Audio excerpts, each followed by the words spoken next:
What's up? As many of you requested, here's Biohacking 101, an intro to optimizing your health. First, an overview, we're going to talk about nutrition, sleep, the trifecta of life, detoxification, exercise, hormetic stressors, what tests you want to be running, what metrics you want to be tracking, and then supplementation. So we're kicking things off with nutrition, and this starts with food selection. So we want to get foods that are high in nutrient density, meaning foods high in minerals, vitamins, fats, and protein. We also want to get foods that have high bioavailability and digestibility. So I wrote down the example of beans.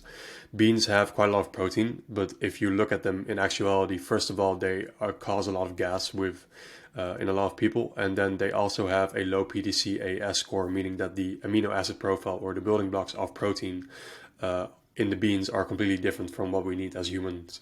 So we would need to consume nearly twice as many beans to get the same amount of protein. Next up, animal-based versus plant-based. So in a lot of instances, the animal-based version of food will be better. So protein, most animal-based foods will have a better amino acid composition because, right, it's more close to what we are built of. In terms of omega-3s, in terms of vitamin A, in terms of iron, pretty much always the animal-based version is superior. There's also a lot of anti-nutrients in vegetables, so generally I like to have diets that are more higher in fats and animal-based protein. There's also a lot of misleading labels, so if something says natural, what does natural mean? Often this is just a marketing label, it doesn't actually mean anything, it doesn't mean it's organic or whatever.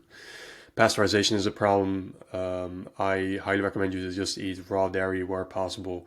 Way more intact in terms of the vitamins, the enzymes, in terms of the bacteria, which is a good thing in my opinion. You want to avoid seed oils where possible, and also avoid additives. Obviously, when you're going out getting takeout, this can be more difficult. Level 2 is the quantity and the ratios. So what I often see is an overconsumption of carbs and underconsumption of fats and not eating enough protein. In terms of overconsumption of carbs, this can also be caused by a deficiency in fats. So generally just increase your fat ratio. We don't really need carbs. We do need fats for detoxifying our body, for building blocks in terms of hormones and so on. And then protein is an issue where you generally want to stick to 1.6 grams per kilo minimum, preferably 1.8 grams to 2 grams per kilo, mainly getting it from good high quality sources that also have high minerals and vitamins like eggs, red meat, oysters, salmon, some lean meats. Level 3 is food sourcing and storage. So we want to go to organic farms to get our foods from, just get everything organic where possible. And if you can't get your veggies and fruits organic, then be sure to wash them with baking soda and or raw apple cider vinegar. You want to avoid freezing where possible and also avoid cooling where possible. So for example, eggs, you don't really need to put them in the fridge. Putting them in the fridge is just going to kill more nutrients. There is no point to that. Lastly, avoid plastic where possible. Level 4 is preparation. So I want to avoid non-stick pans and instead have stainless steel pans or glass pans. Non-stick pans release toxic fumes which are very damaging for us. You want to use natural cleaning agents where possible, and then with juices you want to make sure that they're not using high pressure processing. You want to also eat raw where possible because cooking forms advanced glycation end products or AGEs, which literally cause you to age faster. Last level, timing and combining. So you want to avoid drinking fluids while eating, and then also avoid mixing huge amounts of plant-based and animal-based foods. Next up is sleep. So the best thing you can do for sleep is to keep consistent sleeping times. Next up will be avoiding blue light, so using orange tint blue light blockers. I lost mine, so currently not using those, but I'm going to get some new ones. You want to get Flux.io on the PC, and then you also want to get your settings on your phone adjusted so they are having either the blue light blocked or more grayscale. You also want to avoid overhead lights at night, so you want to think evolutionarily, a campfire or something. Normally I would put this lamp down, only up because otherwise you can't see my face. Inflow of fresh air during the night is very crucial. Temperature has a big effect, so you want to get 20 degrees Celsius is kind of the sweet spot, and then you want to do mouth taping because most people breathe through their mouth at night, which is bad for many reasons. Completely dark room while you're sleeping because even our skin can detect light. You also want to get natural fabric sheets because many of these synthetic fabrics can be endocrine disrupting and it's quite bad. So you want to get cotton or bamboo or something of this nature. White noise machine or earplugs to block out the noise or just sleep better, and then use your bedroom actually for just sleep and sex. Don't just use it for working if you can avoid that, stuff of that nature. Good habits to get into easier sleep, reduce stress, meditation, and the brain dump where you jot down all of your thoughts at the end of the day. Also be sure to plan the next day ahead so you don't start thinking about your next day while you're trying to sleep. Next up is the trifecta. So these form the basis of life. So you want to get regular exposure to them. Oxygen is the first one. So you want to get this through breath work and having well-ventilated rooms. Gary Becker says, the presence of oxygen is the absence of disease. Many reasons to be taking care of this. Second thing is magnetism. So you want to get in regular grounding. And what this means is you want to put your body in direct contact with the Earth's naturally conductive surfaces. With our modern environment, we're not really in contact with the Earth anymore. And this is bad because when you are in contact, there are exchanges of electrons happening, which kind of act like antioxidants in vegetables. So it works like a defense mechanism. Third thing is sunlight. So you want to get in morning direct light, and you also want to get in light throughout the day, especially during low UV hours, and also getting the extra vitamin D in. I literally ran through this yesterday, but we're going to go through it again. So here's how to detoxify your environment. Starts with self-care. So soaps, maybe like a Castile soap, anything that's fragrance-free, and avoiding sodium lauryl sulfate in your shampoos and such. In terms of deodorant, natural ingredients, I use the one from Tallow Cosmetics. In terms of skincare, also natural ingredients, I use Meraki Medicinals, Tallow Balm, very high quality ingredients in that. In terms of toothpaste, you want to get fluoride free or homemade. So an example of a homemade brew is like coconut oil, eggshell powder, and peppermint oil.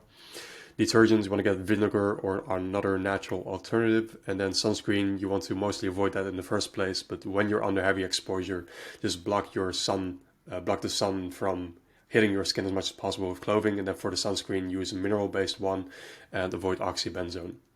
Lastly, for the perfume, apply it to the clothes and not to the skin, because with the perfumes, they just say fragrance, but this is like patented, right? So like it's their, I would say that like secret. So there's usually a bunch of crap in these fragrances that you do not want to have. Next up is natural clothing. So you want to get clothing that is mainly wool, organic cotton, hemp, cashmere, things of this nature. You want to avoid limit drugs where possible, and then get a water filter where a reverse osmosis system is best. You also want to get a shower head filter because our skin absorbs just as much as, through drinking. And then you also want to get a air filter to clean out whatever pollution is coming in through that. You also want to avoid plastic where possible. So here's a kind of easy chart to see that off, but note that 7 is other. So there are certain 7 others which are very toxic, but Triton is a 7, for example, and it's arguably the safest plastic. Next up is exercise. So you want to get in some combination of resistance training, short duration, high intensity training, and cardio. So my personal protocol for this is 7 times a week full body. I personally wouldn't recommend this unless you really understand what you're doing. It would be better to just do 4 to 5 times a week full body, 6 times a week push-pull legs. If you want to maximize this, if you want to just get it for like longevity benefits for staying active, then 2 times a week and supplementing it, your activity with the other things is probably just as good. I also do 2 times a week zone 2 cardio runs, and then 2 times a week high intensity interval training, where I do this like while I would normally just be on my walks. In terms of hormetic stressors, I wrote down 3 here. Fasting is a great one, which enables autophagy or the cleanup of your body, like clean up dead cells and such. It's great for focus as well if you want to just limit your feeding windows. You don't want to be constantly consuming food. It just takes up kind of power points from your body. Heat exposure is another thing, so you want to get in sauna or lymphatic baths to sweat out the toxins regularly, and this also just generally aids with longevity. And then you want to get in cold exposure, so there's a huge boost from this in neurotransmitters, recovery, energy, and focus. Just do it. In terms of testing, you want to get gut microbiome testing, you want to get DNA methylation tests, and you also want to test blood markers in terms of your vitamins, in terms of your minerals, and then also in terms of different markers like homocysteine and such, making sure those are not elevated. Tracking, there's 4 main metrics which I use a Whoop for. Resting heart rate, definitely you want to be tracking that. Heart rate variability, respiratory rate, and then blood oxygen. Lastly, here's some supplements that I recommend in pretty much any single situation. These would be a good addition.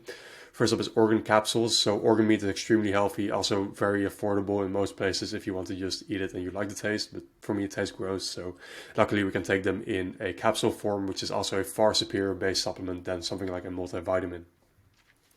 Next up is D3K2. So most people are deficient in vitamin D, but there's another problem where you need vitamin K2 to absorb it properly. That's why we want to be taking both of these at the same time. Krill oil is great because it's pretty much the same as fish oil, but it has extra antioxidant properties and it also has better bioavailability. And then creatine, which makes you smarter, more energized, improves workouts, which is just a great supplement to be taking all in all.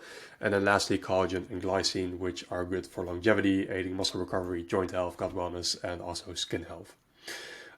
This will be a primer in terms of health optimization. If you do all of these things, you'll be very well on your way. If you have any questions around this, shoot me a message and I'll be happy to help out. I hope this helps.